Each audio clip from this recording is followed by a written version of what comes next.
Khazak, je vous félicite d'être venus aussi nombreux ce matin. Eh oui, quand tu viens, Imanikan Nakolkan, si tu viens, tout le monde est là. En vérité, tu es la clé du succès. Alors, donc, et le Rambam, Maïmonide, le Rambam,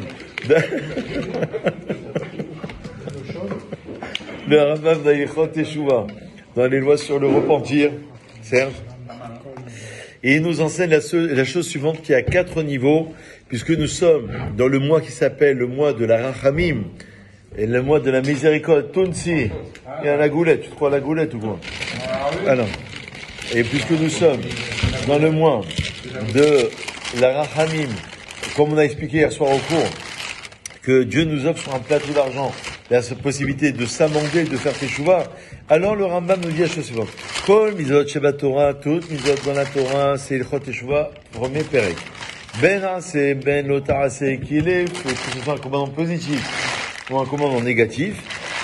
Et imavar, Adam alahat mehen, écoutez bien cette halakha sensationnelle, le judaïsme, il révolutionne le monde. Et même si tu t'es trompé, toujours une possibilité, c'est la suite du cours d'hier évidemment, de se rattraper, de changer, d'améliorer, et même de changer son passé.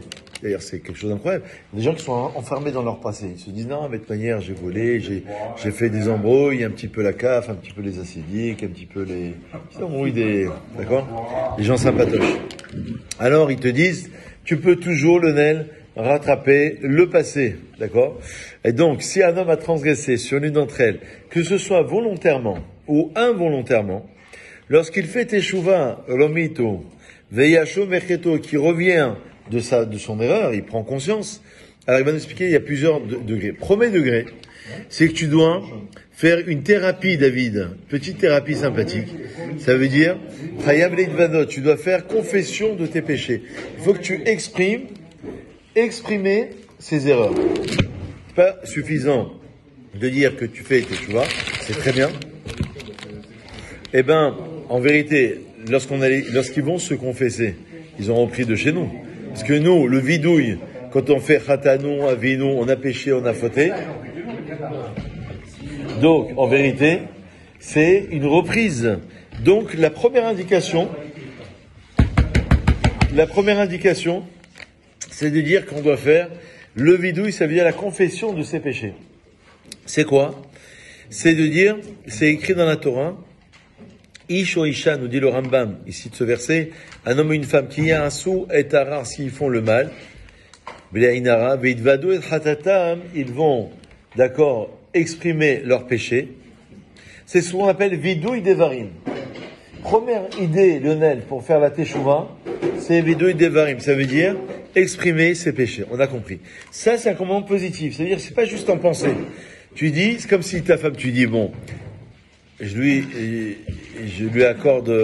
demande pardon en pensée. Non, il faut que tu sortes le dossier 18, tu exprimes qu'est-ce qui s'est passé, quel est le passif, quelles sont les intentions, les préjugés avec avocat, etc. Et tu vas t'excuser, d'accord? Mais ça, c'est comment on demande pardon à Hachem. On dit, c'est le sujet du jour. Elul, Slihot, Tonzi, Hatati, Avati, Aviti, Pashati. J'ai péché, j'ai fauté, j'ai fait tant de choses, et je les regrette. Ça, c'est le Ikaro, Lionel, ça c'est le Ikaro chez Vidouille, ça c'est l'essence même de la confession de ses péchés. Et nous dit le Rambam, Vechol Amarbe Litvadot, celui qui exprime, donc pas juste en pensée, il faut qu'il dise, qu'il exprime, celui qui va multiplier, d'accord, le Vidouille, plus il va se rallonger, n'est-ce pas? Arézé Meshubar, plus cette personne sera louable. Vechen Ba'alei Chataot, nous dit le Rambam, il nous rappelle, ainsi en était-il concernant les personnes qui approchaient un sacrifice à l'époque du temple, n'est-ce pas? Ils approchaient les sacrifices, et lorsqu'ils approchaient le sacrifice, sur la faute volontaire ou involontaire, ils n'obtenaient de kapara que à partir du moment où ils faisaient teshuva. C'est-à-dire que, comme si tu débarrasses, je fais un don de 1000 euros à la Sina, voilà, c'est bon, j'ai obtenu le pardon, il a volé, il a mangé, il a fait toute la avérote, d'accord? Alors, non, Habibi, c'est bien, c'est un début de processus, tu approches un sacrifice, d'accord? Il y avait le Kohen qui était là pour approcher son sacrifice, mais il faut que tu fasses, évidemment, ce qu'on appelle le vidouille, encore une fois. Ça veut dire que tu exprimes le péché ou les péchés en question. C'est une mitzvah positive, un commandement positif. C'est marqué, Veidvada asher chata alea.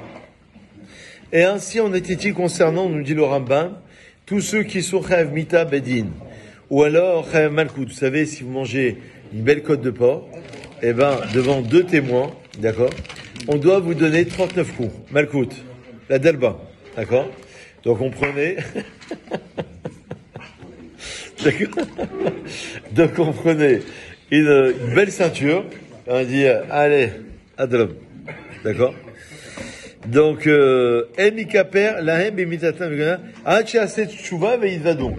donc, même s'il reçoit les 39 coups, d'accord? Eh ben, c'est un début de procès. Donc, il a la kapara qu'à partir du moment, Tunsi, où il va faire teshuva, et il va faire teshuva, et il va faire le vidou et confession de ses péchés. Donc on a compris. Il lui a mis une baffe, il lui a mis une gifle.